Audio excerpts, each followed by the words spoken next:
One of the biggest lies that even I believed at one time about our current president is that he was an evil man, that he was a selfish man who essentially cared about nobody other than himself, right? He was this egomaniac and he was going to be a tyrant once he got in office. Now, I just so happen to have my awakening from 2016 to around 2018 when I came to my genuine true senses, which is, wait, this is a guy who, was beloved even in my world of like hip hop and things of that nature. Then all of a sudden he was marked as a racist and, prejudiced and hated black people and all this sort of nonsense. But, I believe that the reason why they pushed this narrative and this propaganda around him is because if people got to see who he actually was, and a lot of these same people know him because they have seen him behind the scenes for 40 to 50 years, in the public sphere.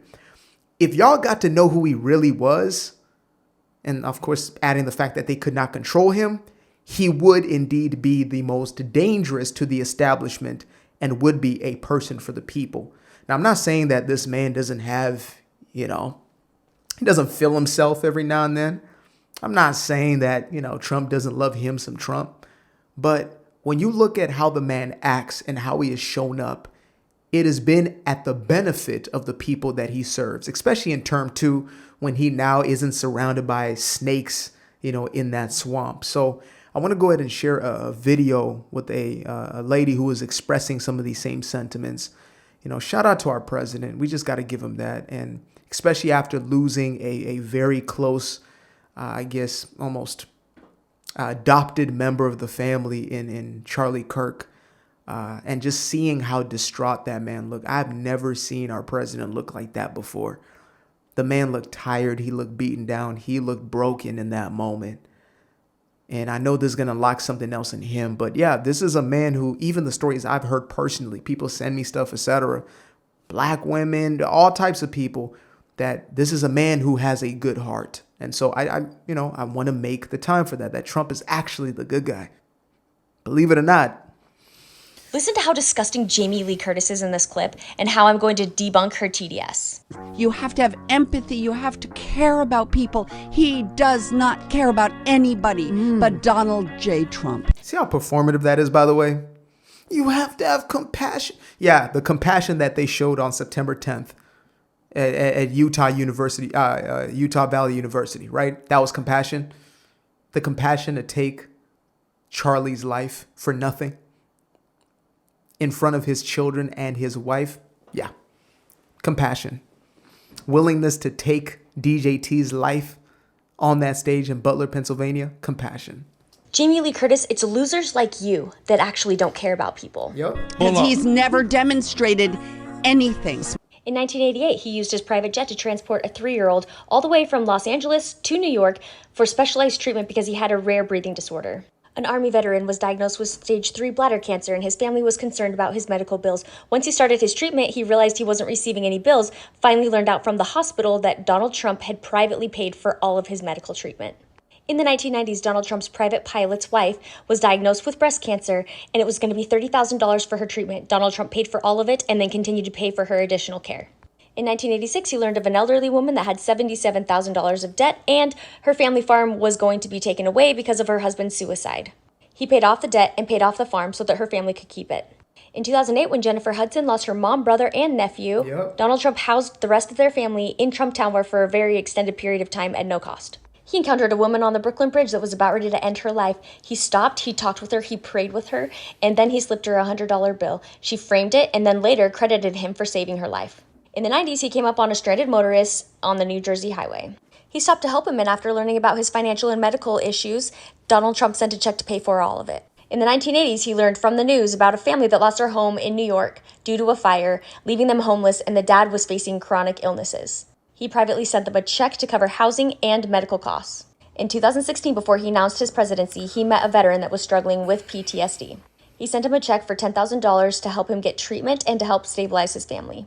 In the 1980s, he covered the cost of a heart surgery for a little boy. No, because for the last 10 years, y'all been slandering this man. We're going to sit here and we're going to listen. Now, for those of y'all who are on the right side of history, you're loving this. But for the rest of y'all who came here to talk all that nonsense, peep game. You specifically, you, my friend, you, come on with it. Come on with it. Look at that. We barely halfway in. Whose family was denied insurance coverage. He sent a $10,000 check to a bus driver in New York that found a woman in distress on a bridge where he stopped to talk to her as she was about to end her life. He wrote him a letter talking about his heroism and the donation check. In the 1980s, he paid to repair the elevators in the Harlem hospital. In 1995, Trump's limo broke down on the New Jersey highway. A motorist named George stopped to help them change the tire. Trump paid off his house, over $100,000. What did y'all Obama do for anybody but his damn self?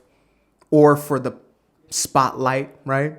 Shaking hands and kissing babies. Want to look good for the camera. Trump never did enough for nobody. Is that right? Really, Jamie? So I guess when your friends in Hollywood were getting all sorts of favors, he was bringing them down there to the Trump Towers, letting, decent comedians like Whoopi come and perform and get paid more than she was worth.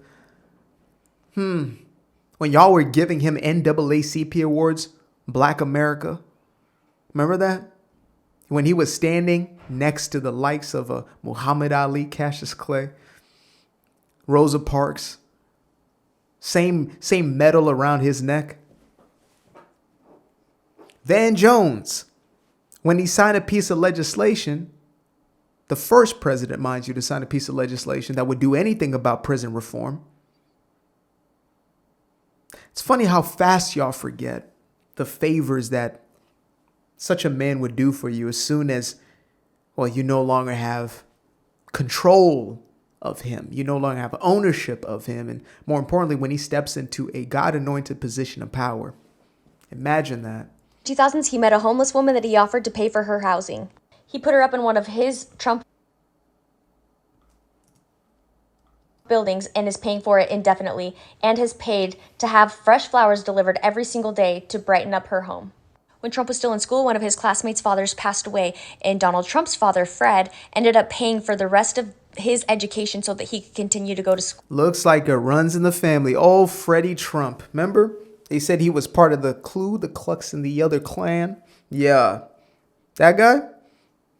Interesting. Yeah, sometimes these things are passed down. You could say that. Once Donald Trump graduated, he continued that promise and paid for the other 3 kids to finish up their schooling. There are so many more, but I specifically chose ones that were done prior to him even announcing that he was running for his presidency. Because unlike vain celebrities like you that just donate to organizations to get publicity, he actually has a lifetime of selfless service. And this is why God, the real God, the creator of all of this, right? The creator behind your little creators out there, little liberals with their little, little juju beads or whatever the hell they're praying to. Yeah. This is why the ultimate God allowed for this man to step into that position. I questioned Trump only for one reason, and that was because I was told to by the liberal media. I doubted him for one reason, because I believed in the lies of liberal media. When I started to think for myself, oh baby, I was off to the races. I saw exactly who this man was. I said, oh, this is a man for the people. Now, some folks can't understand that, especially those who align themselves with this, Marxist ideology. How can a billionaire, he is not our people. He's not. So you're saying that the money makes the man, right? Just because you're greedy, envious ass isn't willing to shake hands and break bread with a man who is wealthier because you feel inadequate, you feel little in their presence, you feel like nothing, so you rather see them, 6 feet under? You saw a man like Charlie, and you saw him prospering and everything he touched, and you saw his family prospering. You saw everything around him blessed, and you felt some type of way about that. Couldn't even sit there and have a conversation with the man. And so you take his life. Is that right? That's right. Our president is a man who I have stood behind and have, I've been willing to fight for a while because I had at least an inkling of understanding of what it was about. But when it came to this last election here, baby, I didn't have a chance to vote the first time around. I wasn't even registered yet. But I was researching, I was deep diving, I was coming to understand. Even at a time when I no longer trusted the process, when I no longer trusted in this vehicle. So, yeah. Shout out to President DJT. Give that man his flowers while he's still here. Y'all don't even know. Even the ones who support him, I'm like, y'all don't even know how good we have it. Y'all don't even know how good we have it. This man right here sacrificed everything. Imagine your granddad at 80 years old had made billions of dollars, got you and your beautiful family, has done everything, seen everything. And he decides to take upon him the hardest job, the most stressful job, to put his life at risk. He almost loses his life. He got threats on his life every single day, imminent threats on his life. He got entire nations trying to take him out. Your grandpa's probably taking a nap right now. The grandpa of the country, the father of the country right now, he's up and running, up and moving. Heartbreak after Charlie's loss and all. So the least y'all can do is put some damn respect on his name. And now he's trying to clean up your funky ass neighborhoods. The least you could do is put some respect on that man's name. Appreciate you guys for tuning in. Now, if you'd like to stay around, make sure to click that little subscribe button down there. Or you can show some love by going to the description below and clicking on the button titled Buy Me a Coffee. Leave a little something there, or click on the Cash App. Leave a little something here. Till the next time, peace. Aquarius. Where? I've been up for hours, I've been up for days, you. Staring at the ceiling, I've been counting strays, you. I've been in my feelings, I've been out of mind. I've been getting visions of the other kind. I've been up for weeks. I'm in the count of blessings over count of sheep. I can never be the type to limit when it comes to me. I used to be the pleaser for the people I ain't even need.